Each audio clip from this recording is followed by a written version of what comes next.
اللهم صل على محمد وعلى آل محمد. اعوذ باللہ من الشیطان الرجیم. بسم اللہ الرحمن الرحیم. قابل احترام پرنسپل صاحب، اساتذہ کرام اور میرے ہم مکتب ساتھیوں، السلام علیکم. وہ آئے جن کے آنے کی زمانے کو ضرورت تھی، وہ آئے جن کے آنے کی زمانے کو ضرورت تھی، وہ آئے جن کے لیے بے چین فطرت تھی. اور سامعین، آج اس عنوان پر مجھے بولنے کی سعادت حاصل ہوئی ہے، وہ ہے سیرت النبی صلی اللہ علیہ وسلم. یہ عنوان اتنا وسیع سمندر ہے کہ آج تک کوئی بھی اس کے ایک کنارے سے دوسرے کنارے تک نہ پہنچ پایا.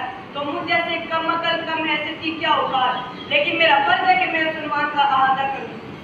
جناب والا، میرے نبی کی سیرت نگاری، عزت و مقام اور شان و شوکت کو بیان کرنے کے لیے ساری کائنات کے خطیب، ادیب، مقرر، علماء، اولیاء، حتیٰ کہ تمام پیغمبر بھی میرے نبی کی مدح سرے بیان کرنے لگے تو تھک جائیں گے. لیکن آخر میں سب اطرافی شکست کر کے بولیں گے، ساری کائنات ایک طرف اور حضرت محمد صلی اللہ علیہ وسلم کی ذات مبارکہ ایک طرف. زندگیاں بیت گئے اور قلم ٹوٹ گئے، زندگیاں بیت گئے اور قلم ٹوٹ گئے، تیرے اوصاف کا ایک باب بھی پورا نہ ہو سکا. انسانیت کی ترقی، عروج اور عزت مل کر بھی میرے نبی کے پاؤں کی مٹی کی دھول کا مقابلہ نہیں کر سکتے.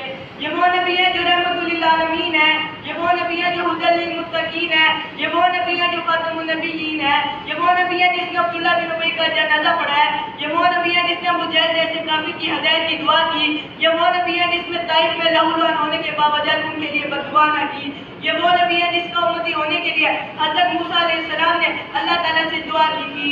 جناب والا، اللہ تعالیٰ نے اس روئے زمین پر 1,24,000 پیغمبر بھیجے، لیکن کسی کا بھی شجرہ نسب حضرت آدم علیہ السلام سے نہیں ملتا.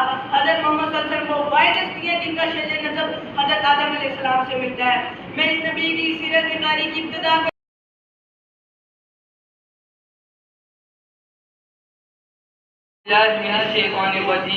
بسم اللہ الرحمن الرحیم. میں جھکا نہیں، میں بکا نہیں، میں جھکا نہیں، میں بکا نہیں، کہیں چھپ چھپا کے کھڑا نہیں. جو ڈٹے ہوئے ہیں محاذ پر، جو ڈٹے ہوئے ہیں محاذ پر، مجھے ان صفوں میں تلاش کر. جناب صدر، محترم اساتذہ کرام اور میرے ہم مکتب ساتھیوں، السلام علیکم.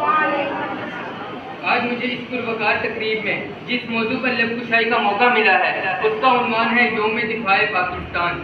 جناب صدر، آزاد قوموں کی تاریخ میں کچھ ایسے دن بھی آتے ہیں جو ان کی آزادی کے لمحات میں ایک خوشگوار یاد بن جاتے ہیں. اسی طرح 6 ستمبر ہماری تاریخ کا ایک ناقابل فراموش اور یادگار دن ہے جب دشمن اپنے ناپاک عزائم کے ساتھ ارض پاک پر حملہ آور ہوا، مگر جرأت، بہادری، ہمت اور عزم کی چٹانوں سے ٹکرا کر بکھر گیا. 6 ستمبر 1965 جناب والا، یہ وہ دن تھا جب گیدڑ نے شیر کے پنجرے میں ہاتھ ڈالنے کی کوشش کی تھی. جناب والا، یہ وہ دن تھا جب ہمارے دشمن بھارت نے پاکستان کی سرزمین پر قبضہ کرنے کی ایک ناکام کوشش کی تھی.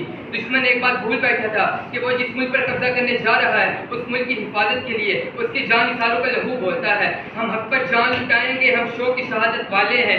ہم حق پر جان لٹائیں گے، ہم شوق کی شہادت والے ہیں. وہ ساتھ ہمارا ترک کرتے جو موت سے ڈرنے والے ہیں.